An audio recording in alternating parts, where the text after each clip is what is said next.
నేను ఇప్పటిదాకా పనిచేసిన అందరు హీరోలకి ఈజియెస్ట్ హీరో బాలకృష్ణ గారు. Is it easiest personality.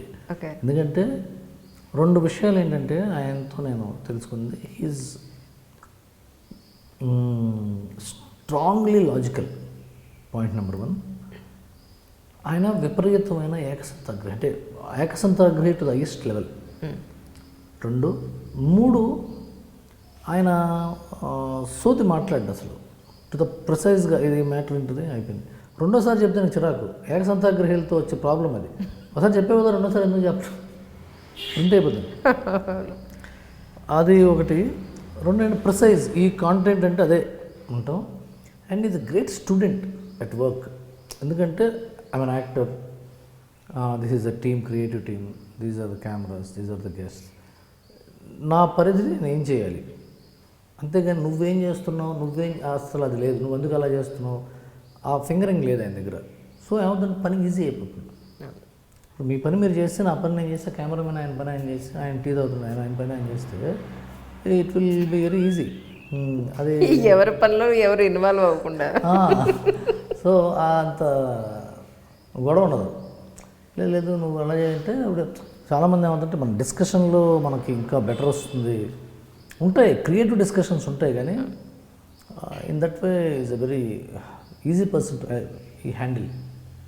అసలు ఎందుకు రావాలనుకున్నారు ఫిల్మ్ ఇండస్ట్రీలోకి? మొదటి సినిమా ఇష్టం, బాగా బుక్స్ చదువుకున్నాను అనుకునేవాడిని. ఈ పుస్తకాలు చాలరా సినిమా ఇండస్ట్రీకి అనుకున్నా.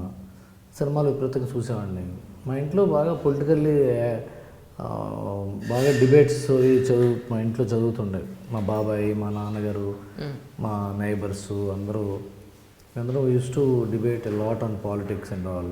ఆ యాక్టివిజం ఉంటుంది కదా, పాలిటిక్స్ అండ్ సినిమా మీద డిస్కషన్స్ జరుగుతుంటే కొంత మా ఫ్రెండ్స్, చాలా చిన్నప్పటి నుంచి అందరం సినిమా పిచ్చున్న ఫ్రెండ్స్.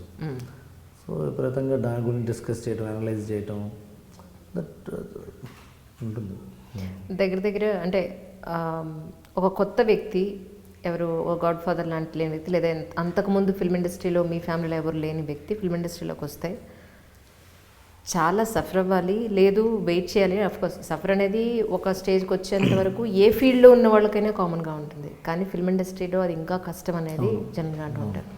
సో అప్పుడు మీకు అసలు ఎంట్రీ ఎలా దొరికింది అంటే ఏం చెప్పి? పోసాని కృష్ణమురళి గారు దగ్గరనే పనిచేశానండి. నాకు ఎంట్రీ ఎలా దొరికిందంటే, బళ్ళార్లో చదువుకున్నప్పుడు నా రూమ్మేట్ కొరటాల శివ గారి మేనమామే పోసాని కృష్ణమురళి గారు. సో అప్పుడే మీకు కాలేజీలో చేరటం, ఆయన ఇండస్ట్రీలో స్టార్ రైటర్గా చాలా ఫాస్ట్గా ఎదగటం మొదలైంది. పోలీస్ బ్రదర్స్, ఆ తర్వాత రక్షణ, గాయం, ఇలాంటి సినిమాలు ఆయనకి మంచి పేరు తెచ్చిపెట్టాయి. పెళ్లి చేస్తూ, పవిత్ర బంధం, ఇలాంటి సినిమాలు. సో నేను శివ ఒకసారి వచ్చి హైదరాబాద్లో వచ్చాను ఆయన కలవడానికి. దిల్వాలే దుల్హన్ లే జాయేంగే సినిమా రిలీజ్ టైం చూస్తే, ఇప్పుడు కాదులే నువ్వు థర్డ్ ఇయర్లో ఉన్నావు కదా, పూర్తి చేసుకుంటా అన్నాడు ఆయన. పూర్తి చేసుకుని వచ్చేటప్పటికి ఆ టైంలో మళ్ళీ శివ ద్వారానే వెళ్తే, అద్దుతో నువ్వు అమెరికా బాగా ఉంది, మావాడు కూడా అమెరికా వెళ్తాడు, నువ్వు కూడా అమెరికా వెళ్ళిపోయి, అసలు ఇక్కడ ఈ గొడవ వద్దు నీకు, అది అంటే లేదని చెప్పా. తర్వాత ఆయన అవాయిడ్ చేయడం మొదలుపెట్టాడు.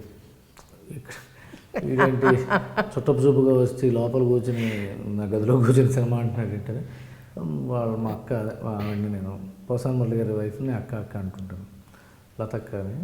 ఆవిడ లేరు, బయటికి వెళ్ళారు, ఇంట్లోనే ఉన్నాడు ఆయన. కింద కొంతకాలం తర్వాత మెయిన్ డోర్ నుంచి అపార్ట్మెంట్ గేట్ దగ్గరికి వచ్చాను. ఆ తర్వాత నెమ్మదిగా ఒకసారి ఇంక వీడు వదిలేటట్లేడని చెప్పి ఒక చిన్న అవకాశం ఇచ్చాడు. అది కొద్దిగా ప్రూవ్ చేసుకున్నట్టున్నా. అండ్ ఈ లైక్ మీ పర్సనల్లీ. ఇప్పుడు ఏముంది, ఇప్పుడు వర్త్ మ్యాక్సిమం మన pH వాల్యూ 7 అంటారు కదా నార్మల్, అటు వెళ్తే ఎసిడిక్, ఇది వెళ్తే బేసిక్ అన్నట్టుగా వర్త్ కూడా కొద్దిగా 2-3 యూనిట్స్ అటే ఇటే ఉంటుంది అందరికీ. అందరం ఒకటే చదివేది, ఒకటే పేపరు, ఒకటే పుస్తకం, ఒకటే సినిమా చూసేప్పుడు అందరి బ్రెయిన్ ఒకటే కాబట్టి ఆల్మోస్ట్ ఒకటే ఉంటుంది. కొంత ఏంటంటే మన గురువుతో, మనం పనిచేసే వాళ్ళతో మన సింక్ అయితే, మన ప్రవర్తన వల్ల, మన డిసిప్లిన్ వల్ల, అయితే మన లైఫ్ స్టైల్, వాళ్ళ లైఫ్ స్టైల్ సింక్ అవ్వటం వల్ల ట్రావెలింగ్ స్టార్ట్ అవుతుంది. మురళి గారితో ట్రావెల్ అయ్యాను, ఆయనతో కొన్నాళ్ళు పనిచేశాను. ఆయన వల్ల చాలా నేర్చుకున్నాను, కాంటాక్ట్స్ వచ్చినాయి. అలాగే అక్కడి నుంచి సముద్రంలో పడ్డా.